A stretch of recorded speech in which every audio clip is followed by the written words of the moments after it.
Hello, it is time for my presentation for this project that I've actually been thinking about since last year, so it's been in my head for about a year, and these past 7 or 8 weeks I've been able to think more clearly and put it together into something that could be a very real place. Alright, so it's called Stationery, Art Supply Studio and Gallery. Let's see the executive summary. Alright, so basically the store is going to be an art supply store that also has books and gift items, like museum type gifts. But it'll also be an art studio. The supplies basically in the inventory is a draw to the store. But what the studio really is going to focus on, what the store is going to focus on, is acquiring members to be able to use the studio so that they can come and have a space to use art supplies so that they don't have to buy a big amount of art supply. They can just use what we have, and then if they decide that they like it after they've learned how to use it, they can buy some more to use at home.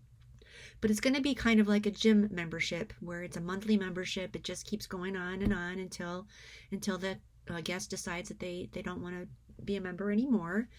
But they'll be able to come use the art studio during store hours, and it's going to focus on art journaling, which I'll describe later, and mixed media. There's not going to be any set image to copy like you would see in other studios that have kilns where you can create clay objects, or a paint and sip place where you can pick which image you want to paint and then be shown how to paint it. This is going to be more of an individual space where the employees can help the guests when they're not sure what to do, or prompt them or give them ideas. The space is also going to be an art gallery where we're going to promote local artists every month. There's going to be special exhibitions. We're going to host art classes for members and for people who just want to come and take a class and don't want to be a member. And then we're going to also host other special events that'll coordinate with what's going on in the Flint area. I wanted to include the mission statement only because I won't read it, but I was really impressed with how you can go to an AI site, give it some words, and then it'll create a mission statement for you, and then you can change it and tweak it as you like. So it created a mission statement for me and a vision statement, so I thought I'd just include it and encourage you. The more of your own words you put into it, the more of you is going to come out.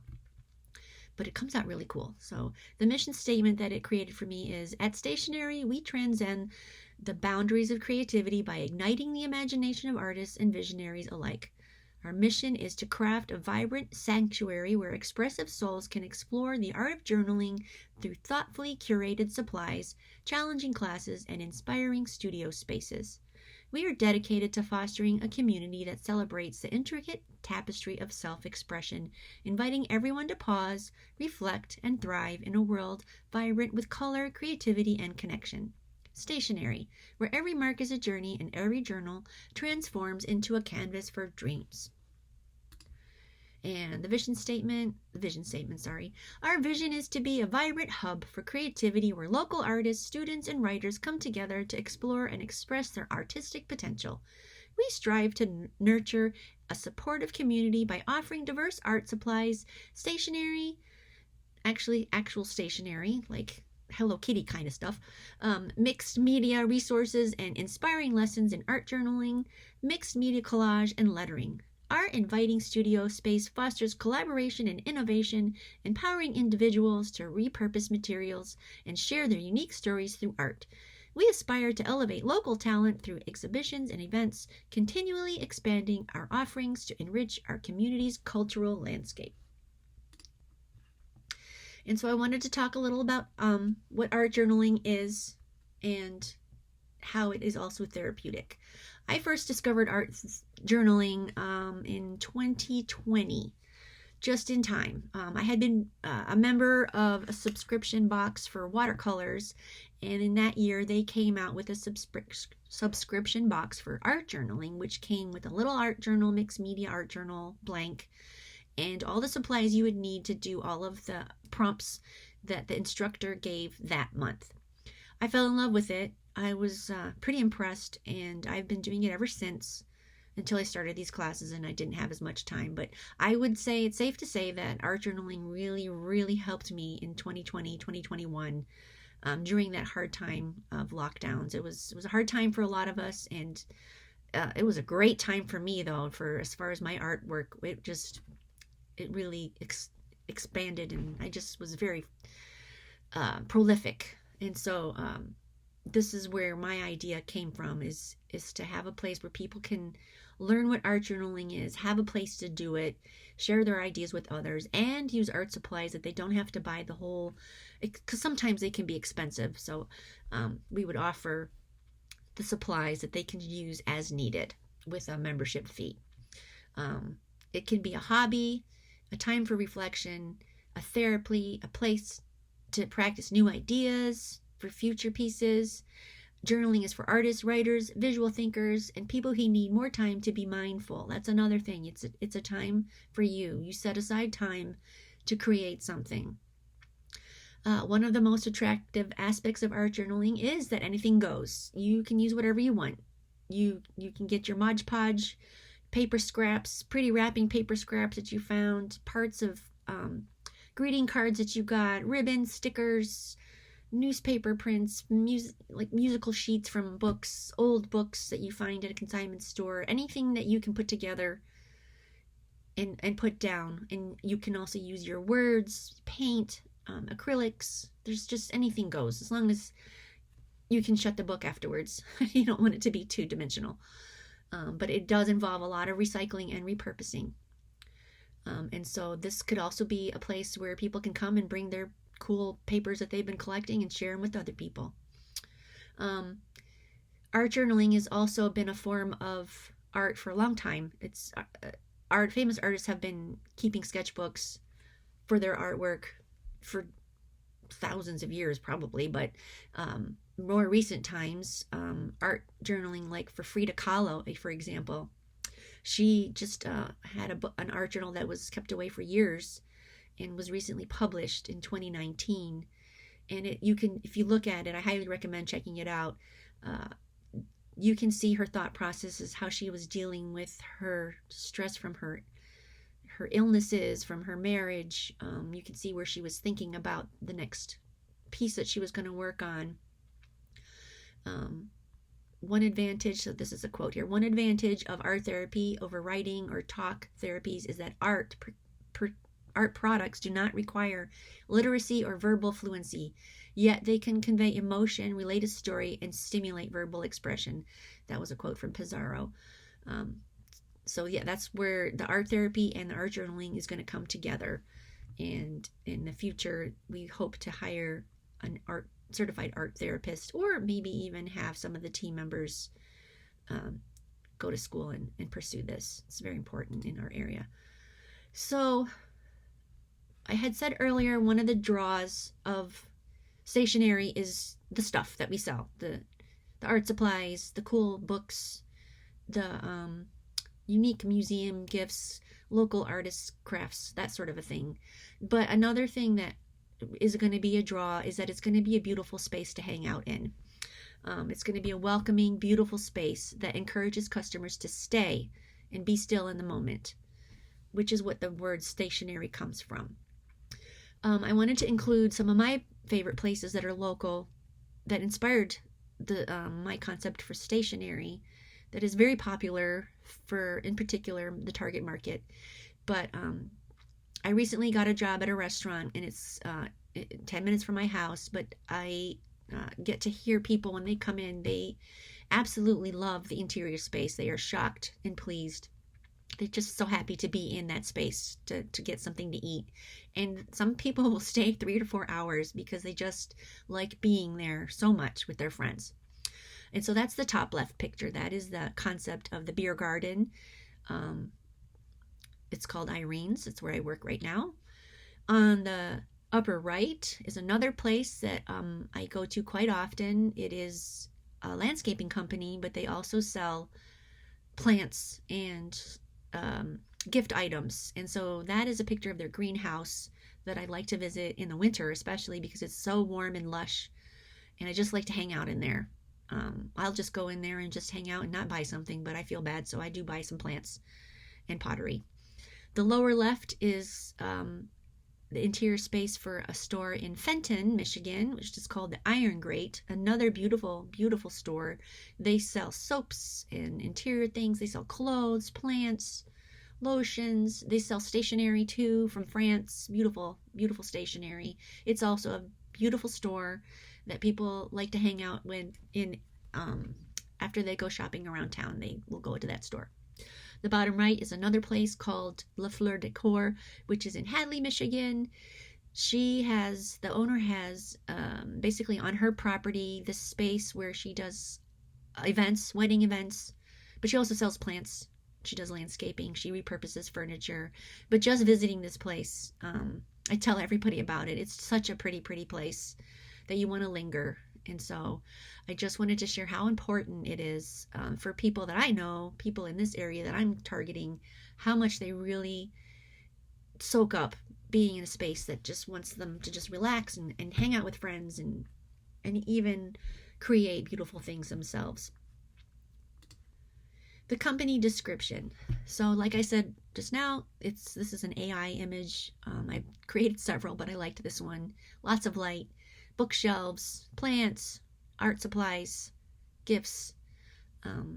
The studio would be in the back because you would have to prove that you're a member. So hopefully the team members will recognize who the members are, but it would be nice to get to be so big that we would have more locations and that we would need to have some kind of a card or something that people would scan so they can access the studio space.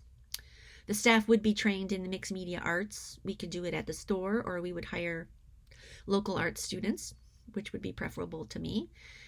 We would be supporting local artists by having shows. There is the University of Michigan, Flint, and there's also Mott Community College and also other community colleges in the area that we would like to partner with as far as art shows and instruction. We might hire some professors to come and give a lecture.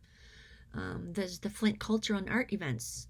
We have a very nice cultural center that includes the Flint Institute of Art, which is beautiful, beautiful little gem of a space. Also, as I said earlier, we would like to support mental health care through art therapy. And so that is something that we would, after we got established, we would really tap into, because I don't know if any of you guys know, but Flint went through a water crisis where a lot of people got sick. That people couldn't drink their water. It was just really rough on the community. But we're just now we got through it, and we're moving forward. And there's a lot of companies that are investing in the Flint area and around it. And so Stationery would like to participate in the growth of Flint through art and through supporting mental health care. The marketing mix. All right, well, I've told you the products. The product is going to be art supplies, gift items like museum type gifts that you would see in museum stores, local artisanal crafts. But the biggest product that we are going to have is the service. We are going to provide a space and instruction, and so that is what our big focus is going to be. The place is going to be in Flint, on downtown Flint. There are several buildings that have office spaces, so we would start there, but ideally be 1,000 square foot building. There's some gorgeous spaces in Flint, some old architecture that a lot of people are renovating, and so there's restaurants and bars and galleries and boutiques that are just popping up. And it's also close to the Flint Farmers Market that people would be able to walk to from our location. As far as the price goes, the price is going to be, as far as the art supplies, it's going to be pretty much the retail cost for art supplies. We will not be able to compete with Michael's or Target or anything like that. It'll be more of a service to our customers who are looking for supplies and not having to wait to get their supplies from Amazon. The price for membership is going to be $40 a month. They will get to have discounts on what we sell in the store and on classes. As for promotion for the store is going to rely heavily on social media, Facebook, Instagram, Pinterest, whatever is going to be the most popular, all of them. LinkedIn. We're going to encourage guests to share their artwork, to use our hashtags. We'll be posting videos very much on just doing how to do a page on art journaling, or how to do a mixed media page on Canvas, just to give people ideas. It's just going to be a lot of social media interaction to get the word on the street. There won't be much advertising. However, there will be pop-up shows that we will be participating in. Flint is known for the Crim race every August, as also the Back to the Bricks, where we have vintage cars that go up and down Saginaw. There's also art fairs that go on in Grand Blanc and in Flint. Grand Blanc is just 10 minutes away, so that is where Stationery is going to get to talk to the public and also let them try our products. So the target market, I already mentioned, is going to be primarily women, because that's what I am and that's what I know, and that's who I'm focusing on. Ages 18 to 70. They're going to most likely have an undergraduate and graduate degree. They'll either be single moms or working moms or stay-at-home moms, but it's going to be for people who want to be in a space where they can create art, meet other people who want to create art, and not just art that's the paint and sip like I was talking about earlier, or those board and brush places where you just paint a board and you hang out with your friends for a little bit and drink wine. This is going to be a bit more for the person who's wanting to learn more, but not wanting to spend a bunch of money. So that's who we're going to be focusing on. The income level is going to be the average income level for Michigan. The location is going to be in Flint, where the students and faculty from local university and colleges are going to visit, as well as the visitors from farmers market and other Flint businesses.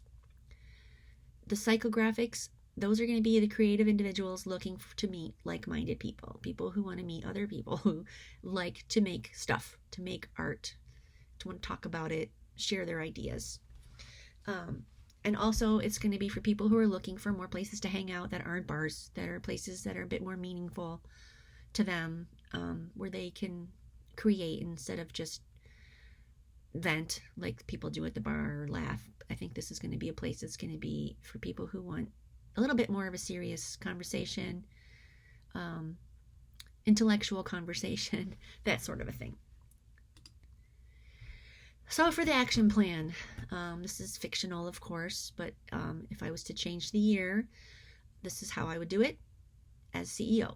I would announce a coming soon of Stationery through social media, website, and just get people talking about it. And I would do it through videos, through a lot of videos, a lot of posting on social media, and also through pop-ups. And then I would have people check out the website that would have to be launched. I would hire a contractor to develop a construction plan, and to make appointment with the flooring company, because I would need to find the location, get the loan, get the building inspector to come and obtain a building permit. These all take time, but once that was in place, we would have a location, and that's when I would order furniture, the display shelving, the studio equipment. It's not going to be a lot of studio equipment, mainly a few, probably 2 or 3 benches that people would stand at that you can cut on, glue. It would be cleanable. The front of it would, or the top of it would be, you could use a knife and cut things. It would be something like that, cutting boards, that sort of a thing. Demolition would start. I would preferably like to pick a place that didn't need a whole lot. I would try to keep the place very open, get rid of any walls that aren't needed, like to have like the bare bones of the space. We would have to put up walls for the to be able to hang up artwork, a bathroom, a break room, that kind of a thing. I would like to have glazed concrete floor installation, and so that would take place after the demolition. and before we put up any of the display shelves. I would order the merchandising that we would offer, stationery merchandising. People love their merch. Stationery will have merch. They'll have mugs, stickers, baseball caps, beanies, hoodies, that sort of a thing. After the floor was installed, we would install the walls, the sinks for the break room and for the studio, counters, built-in bookshelves, and lighting. Then we would we'd paint the walls, start to order inventory. The furniture and equipment will arrive, and that's we'll start to build the lesson plans, event plans, start a calendar events. We would book pop-up shops for the coming year, print pamphlets. The art supplies would arrive about a month before we opened. The gift items, we would set up the shop and start networking with our neighbors on the street, as well as in neighboring cities. We would create videos to announce the opening, and then we would have opening day with the calendar of events and all kinds of fun stuff, and that's when we would start signing up members. The store is going to be a family-run LLC organization with the CEO heading the decision-making for all inventory and services provided. They would also be managing the events, assisting guests on the artwork, and doing as much as possible until we got established. The store would just be open during the day. We would probably have events at night. I would hire part-time employees to assist in running the store and events, and then class instruction with eventual hopes to have some managers to run those things as well. We would hire guest artists and lecturers to teach, and they would be paid an hourly fee. We'd probably have 2-hour events where people can come and listen to the lecture. Future plans would be to hire a certified art therapist, or to have one of the part-time employees, if they were a psychology student, to possibly see if they would be interested in pursuing a certification in art therapy. The financials, like I said, is an LLC, family-owned business. We would put in $60,000 of our own personal investment, get a $200,000 short-term loan that we would pay off in 18 months. The primary income from the monthly memberships would come from the monthly memberships and classes. Secondary income would be from the inventory sales of art supplies, unique gifts, and the store logo merchandise. But the focus of all the team members would be to sign up for the monthly membership. The whole point of the place is for the studio and for people to use it. The total startup cost would be $171,785. It's not until year 3 that we would start to make a profit. The CEO would not be using the profit for themselves. It would be going back towards into the business. The CEO and the other family members who own the business would get a salary as well. For conclusions, this image is just one of my art journaling pages, one of the many. As you can see, you can create like a little pocket. You can do whatever you want. This is a little embroidery piece that I was given that was very special. So just a sample of what it looks like. But I just wanted to say art is a global language. It's been around for a long time. All humans from all societies going back for millennia have created visual art as a way to communicate their experiences and history. We are so fortunate to be able to see such beautiful human creations in the form of architecture, frescoes, mosaics, paintings, objects, and literature. Just back in October, I was able to go to Greece and visit the Parthenon. I was able to go to stationery and see Ephesus and see, they were in ruins obviously, but just the artwork that people made back then is just astounding, and that we get to see it is just fantastic. Stationery celebrates the history of art by inviting everyday people to play their part in expressing their worldviews and life experiences. Art journaling is also fun. Getting to play with glue, glitter, paints, and whatever the heart desires to create something intentional is not only fun, but studies have shown that it is also therapeutic. Also, like I said earlier, stationery definitely needs to invest in hiring certified art therapists. Also, investing in Flint is good for Mid-Michigan. Being a part of the many businesses that are taking a risk and investing in Flint and having it be reborn, just like they did in Detroit, is very much a part of what art stationery would be doing. All right, well, thank you so much, and I hope you guys enjoy this presentation and will look into art journaling for yourselves.